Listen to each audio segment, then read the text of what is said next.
HSST എക്കണോമിക്സിലെ micro economics എന്ന first മൊഡ്യൂളിലെ topic ആയിട്ടുള്ള production and cost എന്ന് പറഞ്ഞ ഏരിയയിലെ ഒരു കുഞ്ഞു ടോപ്പിക്കാണ് ഓപ്പർച്യൂണിറ്റി കോസ്റ്റ്.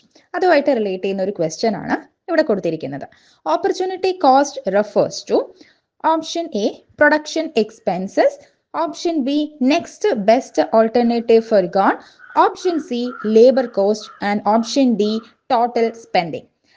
ഇവിടെ റൈറ്റ് ആൻസർ എന്ന് പറയുന്നത് option B next best alternative forgone എന്നുള്ളതാണ്. അതായത് ഓപ്പർച്യൂണിറ്റി കോസ്റ്റ് എന്നതുകൊണ്ട് അർത്ഥമാക്കുന്നത് നമുക്ക് മുമ്പിൽ രണ്ട് ഓൾട്ടർനേറ്റീവ്സ് അവൈലബിൾ ആണ്. ആ രണ്ട് ഓൾട്ടർനേറ്റീവ്സിൽ നിന്നും നമ്മൾ ഒരെണ്ണം സെലക്ട് ചെയ്യുന്നു. ഒരെണ്ണം സെലക്ട് ചെയ്യുന്നു എന്ന് പറഞ്ഞാൽ അടുത്തത് നമ്മൾ ഒഴിവാക്കുകയാണ് ചെയ്യുന്നത്, അല്ലെ? വേണ്ട എന്ന് വെക്കുകയാണ് ചെയ്യുന്നത്. അപ്പൊ ആ ഒഴിവാക്കിയ അല്ലെങ്കിൽ വേണ്ടെന്ന് വെച്ച ആ ഓൾട്ടർനേറ്റീവിൽ നിന്നും ലഭിച്ചേക്കാവുന്ന മൂല്യത്തെ അല്ലെങ്കിൽ ആ ഒരു ഓൾട്ടർനേറ്റീവിന്റെ വാല്യൂവിനെയാണ് നമ്മൾ ഓപ്പർച്യൂണിറ്റി കോസ്റ്റ് എന്ന് വിളിക്കുന്നത്. അതായത് രണ്ട് ഓൾട്ടർനേറ്റീവ്സ് ഉണ്ട്.